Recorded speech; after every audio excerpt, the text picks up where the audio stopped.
1984 సిక్కుల ఊచకోతకు సంబంధించిన ఈ హృదయ విదారక గాథ ఛత్తీస్గఢ్ రాజధాని రాయ్పూర్కు చెందిన సర్దార్ రాజేందర్ సింగ్ జీది. కేవల 22 వయసులో ఆయన ఈ భయంకరమైన విషాదాన్ని చాలా దగ్గరగా చూడటమే కాకుండా స్వయంగా అనుభవించారు. మధ్యాహ్నం 12 గంటల సమయం నుండి వాతావరణం అకస్మాత్తుగా హింసాత్మకంగా మారడం మొదలైందని రాజేందర్ సింగ్ జీ గుర్తు చేసుకున్నారు.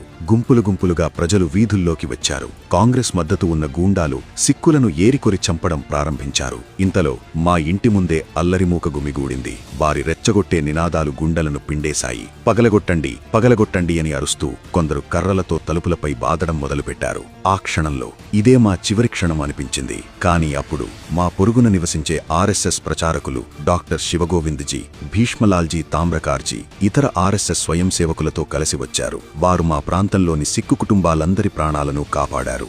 మరోవైపు అదే రాత్రి రాయ్పూర్ నగరంలో అల్లరిమూకలు 157కు పైగా దుకాణాలను దోచుకుని తగలబెట్టాయి.